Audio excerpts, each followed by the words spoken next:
गेहूं खरीद सीजन की तैयारियों का निरीक्षण करने हेतु हरियाणा राज्य कृषि विपणन मंडल सोनीपत की जिला विपणन प्रवर्तन अधिकारी ज्योति धनखड़ ने सभी बाजार समितियों के अधिकारियों को सख्त निर्देश दिए कि मंडियों एवं खरीद केंद्रों पर तिरपाल, वुडन कैरेट्स और बिजली से संचालित झरनों की पर्याप्त व्यवस्था सुनिश्चित की जाए, ताकि किसानों को किसी प्रकार की असुविधा न हो। सोनीपत के गाँव पुरखास में बनाए गए खरीद केंद्र की हालत दयनीय है। बात करें तो जिला अधिकारियों ने खरीद केंद्र का निरीक्षण किया और संबंधित अधिकारियों को भी निर्देश दिए थे कि सभी खरीद केंद्रों पर सभी सुविधाएं उपलब्ध होनी चाहिए। इसके बावजूद पुरखास के खरीद के अंदर पर सुविधाओं का टोटा है। इस पर में तो किसानों के लिए शेड बनाया गया है और न ही मूलभूत सुविधाएं दी गई है। किसानों ने बताया कि पिछले 2 दिन से बरसात के कारण मंडी के अंदर पानी भर गया।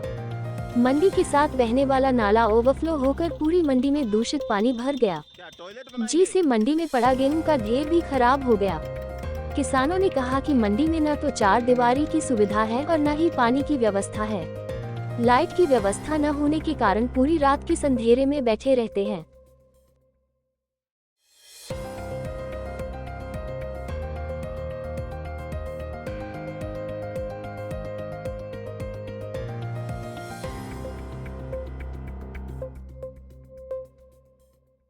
हमारे सुख दुख को जानने के लिए हमारे बीच में पहुंचे हैं। ये मंडी है, यहाँ लगभग 12 आड़तियां हैं और फसल का कार्य जोरों पर चला हुआ है।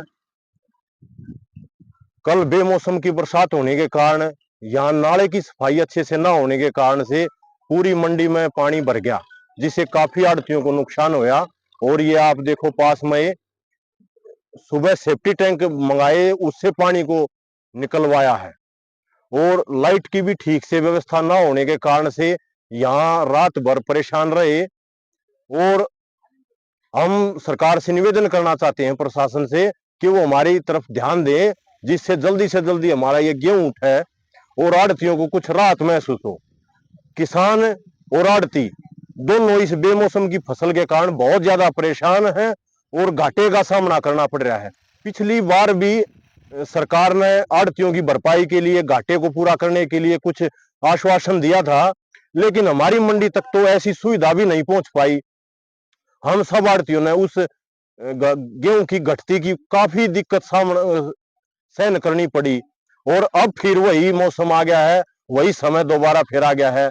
अब पूरी मंडी में पानी भर गया है और ये मंडी उधर से भी कच्ची है। लगभग हरियाणा में 6000 गांव हैं और 6000 गांव में हम थोड़ा सा भी माने तो हर गांव के साथ एक सरपंच, 2 सरपंच और 10 के करीब मेंबर भी हैं। पूरे गांव में आप जहां भी देखोगे उनके एक बोर्ड बने हुए हैं स्टील केबल की।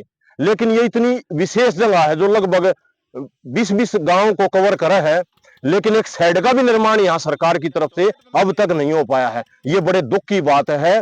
और सरकार किसान की हमदर्द बनने की कोशिश में पूरी है और वो समय समय पे सरकार किसान के हित के फैसले भी लेने की कोशिश में है। तो हमारा निवेदन है कि वो थोड़ा इसी मंडी की तरफ भी ध्यान दें।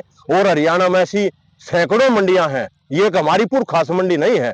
हरियाणा में सैकड़ों मंडियां हैं जो कच्ची हैं और सब आड़तियां कच्चे में अनाज डालने के लिए विवश हैं, क्योंकि आसपास में कोई अच्छी व्यवस्था ना होने के कारण शहरों में बड़े बड़े जाम रहे हैं, ट्रैक्टर और ट्रॉलियां जा नहीं पाती भारी। और स्थान स्थान पर बड़े फ्लाईओवर बन गए हैं अब, जिन पर ट्रैक्टर चलाना सामान्य दुर्घटना का शिकार होना है एक किस्म से।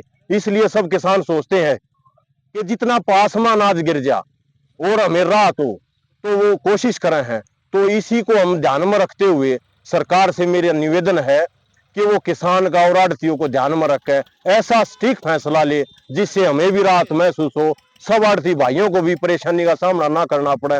और ये जो छोटे छोटे सेंटर हैं इन पर 4 दीवारी और एक शेडों के निर्माण पर सरकार ध्यान दे, ना कि अपनी प्रसिद्धि के लिए बड़े बड़े बोर्ड, बड़े बड़े बैनरों पर अनावश्यक खर्च ना करके समाज के जो सटीक और अच्छे निर्णय हैं उनकी तरफ कदम से कदम बढ़ाकर वो जनता के साथ चलें।